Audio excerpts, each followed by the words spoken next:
Bonjour à tous. Saint-Jean-de-Luz, un homme tue sa compagne dans une chambre de l'hôtel de Paris.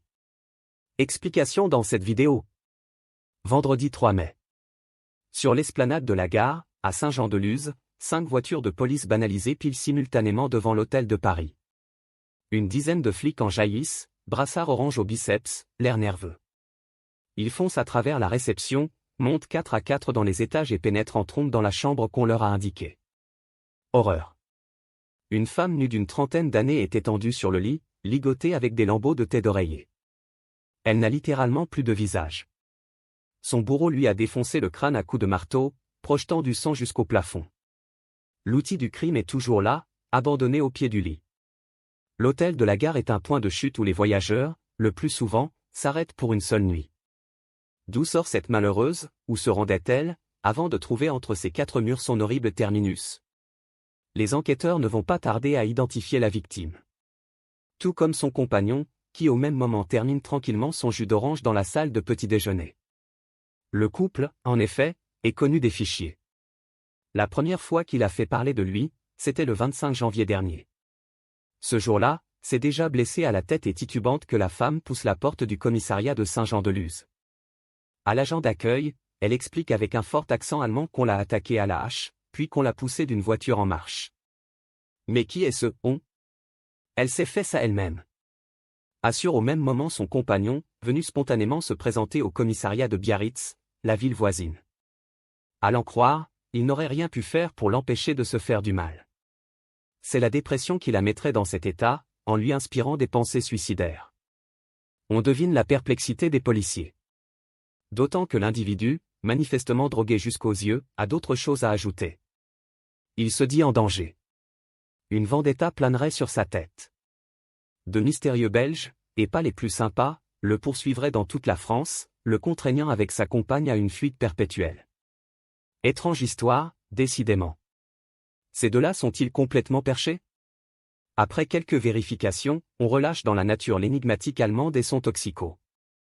Et c'est reparti pour un tour. Le couple erre d'hôtel en hôtel. C'est la fille, une escort girl que nous appellerons Anna, qui paye les chambres en faisant commerce de ses charmes. Lui, des yeux dans le dos, surveille en permanence leurs arrières, au cas où les Belges surgiraient. Il est tellement parano que partout où il va il démonte les ampoules électriques pour vérifier qu'elles ne dissimulent pas de micro. Dans chaque établissement où il séjourne, les deux amants laissent un souvenir étrange, poisseux. Le 14 avril, ils s'arrêtent à Cibourg et prennent une chambre à l'hôtel Ibis. Soudain, un grand cri.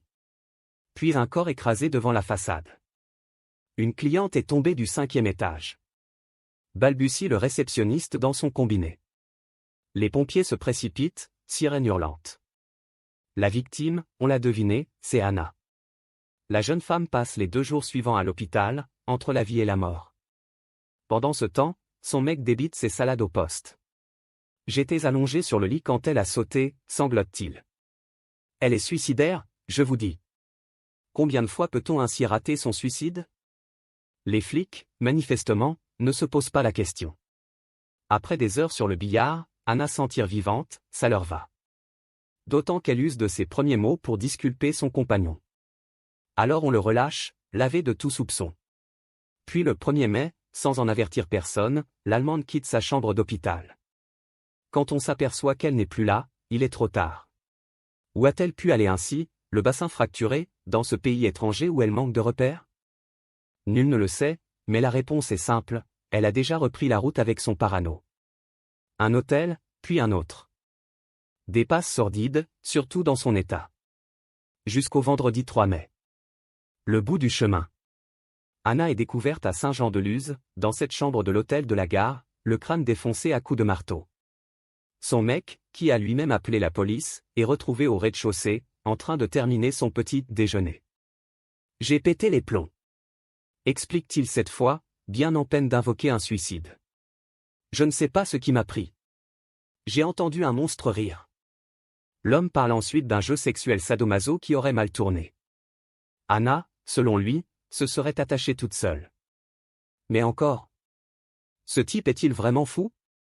Il reviendra désormais aux experts de le dire, car avec le recul. On se doute bien que les fois d'avant, c'était déjà lui qui avait balancé sa chérie de la voiture, puis par la fenêtre. Quant à cette histoire de Belge lancé à sa poursuite, on n'y comprend toujours rien.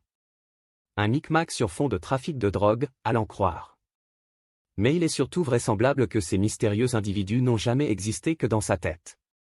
Seule certitude à ce stade, la nouvelle chambre d'hôtel qui attend le parano, avec des barreaux aux fenêtres, n'aura pas le confort 5 étoiles. Mais l'avantage pour lui, qui demeure présumé innocent, c'est qu'il pourra y rester des années sans rien débourser. Merci d'avoir regardé, n'hésitez pas à partager la vidéo avec vos amis et à vous abonner à notre chaîne pour ne manquer aucune de nos futures vidéos.